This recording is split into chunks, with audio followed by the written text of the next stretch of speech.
네, 사랑하는 성도님들, 오늘 말씀을 우리가 살펴보기 전에 어제 말씀을 우리가 생각해 보면 회당장 야이로의 다급하고 안타까운 그런 마음을 우리가 생각할 수 있습니다. 딸이 죽어가고 있는 시급한 상황에서 예수님을 업고 뛰고 싶은 마음이었을 것입니다. 그렇게 예수님께서 발걸음을 돌려 야이로의 집으로 가시는 도중에 혈루증 앓는 여인이 예수님께 치유받는 사건이 일어난 것입니다. 물론 야이로도 혈루증 앓는 그 여인이 고침받는 것을 보고 참 잘된 일이다 라고 생각했을 것입니다. 왜냐하면 예수님께서 진정으로 병을 고칠 능력이 있는 분이시라는 것을 확인받는 일이기 때문입니다. 그렇지만 그런 능력의 예수님도 야이로의 딸이 있는 집으로 빨리 가셔야 딸의 병을 고치실 것이 아닙니까? 야이로는 아직도 마음이 급합니다. 그런데 그 순간 야이로의 집에서부터 소식이 전해집니다. 바로 그의 딸이 죽었다는 소식입니다.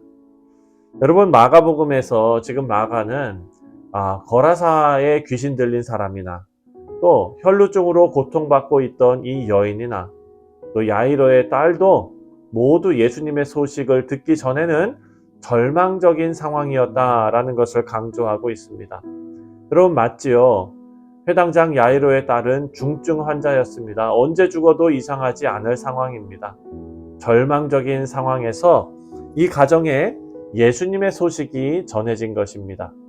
이것이 복음이지요. 야이로는 예수님을 향해서 뛰어갑니다. 달려가는 그 시간, 그리고 예수님을 모시고 집에 가고 있는 그 시간에게는 야이로에게 소망이 남아 있었습니다. 하지만 이제 야이로의 딸이 죽었다는 소식을 전해 듣게 됩니다. 이제 정말 다 끝난 것이지요.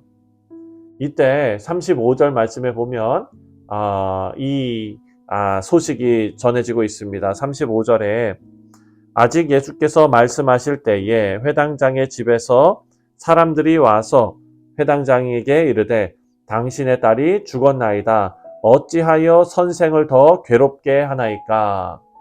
주변 사람들이 야이로에게 이렇게 말하는 겁니다. 다 끝났다. 더 이상 예수님을 괴롭게 하지 마라. 여러분, 이 상황에서 야이로는 지금 무언가에 덜컥 걸려있는 상황입니다. 소망을 쫓아서 달려왔던 그 발걸음에 무언가가 덜컥 걸린 것입니다. 자신이 본 혈루병에 걸린 여인은 예수님을 믿는 믿음으로 병이 낫는 기적을 경험하게 되었습니다. 그것을 야이로도 두 눈으로 똑똑히 보았습니다. 병을 고치시는 예수님이 눈앞에 있는데 딸이 죽은 것입니다. 정말 여기서 끝인가? 나의 소망은 여기서 끝나는 것인가? 생각해보면 야이로는 혈루증 앓았던 그 여인이 가졌던 믿음에 이르지 못한 것을 우리가 알 수 있습니다. 이 여인은 확신에 차 있었지요. 하지만 야이로는 지금 무언가에 덜컥 걸려 있습니다. 36절을 보면 이런 야이로에게 예수님께서 이렇게 말씀하십니다. 36절에 예수께서 그 하는 말을 곁에서 들으시고 회당장에게 이르시되 두려워하지 말고 믿기만 하라 하시고, 여기서 들으시고 라는 단어가 여기는 지금 들으시고 이렇게 번역이 되어져 있는데요. 사실 이 말은 사람들이 하는 말을 거부하시고 단순히 듣는 것이 아니라 거부하셨다라는 것이 같이 의미가 들어있는 그런 번역이어야 합니다. 예수님께서는요, 사람들이 하는 말을 거부하셨습니다. 소망을 잃어가는 야이로에게 이제 사람들은 예수님 더 이상 귀찮게 하지 말고 당신의 딸이 이미 죽었기 때문에 아무 소용없다, 포기해라, 이렇게 말하고 있습니다. 하지만 예수님께서는 그들의 말을 거부하시고 배척하시고 야이로에게 이렇게 말씀하십니다. 두려워하지 말고 믿기만 하라. 우리 사랑하는 성도님들, 믿음의 대상은 예수님입니다.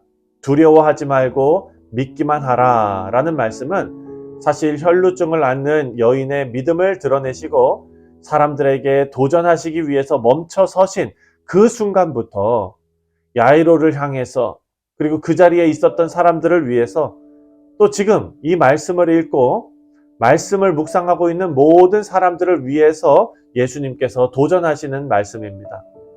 야이로에게 병고침 받는 그 여인이 보여준 믿음을 갖게 하시기를 원하신 것입니다. 이렇게 야이로와 함께 죽은 딸이 있는 집으로 예수님께서 같이 걸어 들어가셨습니다. 그 집에 들어가니까 이미 곡하는 소리도 들리고 슬픔으로 가득 차 있었습니다. 여러분, 아무리 소망이 있었던 야이로지만 슬픔으로 가득한 그 집에 들어왔을 때 그 마음이 무너졌을 것입니다. 믿음으로 소망을 가졌던 야이로는 그 믿음마저 다 사라질 그런 상황에 처해 있는 것입니다. 그때 예수님께서 야이로를 향해서 이렇게 말씀하십니다. 39절입니다. 39절에 들어가서 그들에게 이르시되 너희가 어찌하여 떠들며 우느냐? 이 아이가 죽은 것이 아니라 잔다 하시니.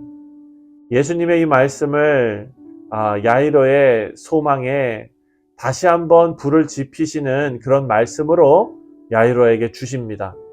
사람들은 예수님의 말씀에 비웃기 시작하지요. 아무리 병을 고치시는 예수님이라도 죽은 사람 앞에서 무엇을 할 수 있겠는가? 이것이 그들의 생각입니다. 야이로는 믿기만 하라라는 예수님의 말씀과 그리고 사람들의 그 비웃음 그리고 절망적인 현실을 받아들이라라는 그 말 사이에서 자신의 믿음을 보여야 합니다. 이때 예수님께서 사람들을 다 내보내십니다. 그리고 이 아이의 부모와 그리고 예수님을 따르는 그 제자들을 함께 데리고 죽은 아이가 있는 곳으로 가셨습니다. 41절과 42절을 보면 그 아이의 손을 잡고 이르시되 달리다굼 하시니 번역하면 곧 내가 내게 말하노니 소녀야 일어나라 하심이라. 소녀가 곧 일어나서 걸으니 나이가 12살이라 사람들이 곧 크게 놀라고 놀라거늘. 아멘. 예수님께서 죽은 아이의 손을 잡고 달리다굼 하셨습니다. 일어나라입니다. 여러분, 42절에 나오는 일어나다 라는 의미의 단어는요, 마가복음에서 총 17번이 사용됐습니다. 그런데 그 중에 10번이 부활과 관련된 내용으로 사용되었습니다. 죽은 딸이 다시 살아난 이 사건은 예수님의 죽음과 그리고 부활을 예고하는 역할을 하는 것입니다. 사랑하는 성도님들, 이 장면에서 야이로가 믿어야 했던 예수님은 단지 병자를 고치시는 그런 예수님이 아닙니다. 죽은 자를 다시 살리시고 또 직접 죽으시고 부활하실 예수님입니다. 우리의 믿음이 어떻게 자라납니까? 우리의 믿음은 죽으시고 부활하신 예수님의 말씀으로 자라게 됩니다.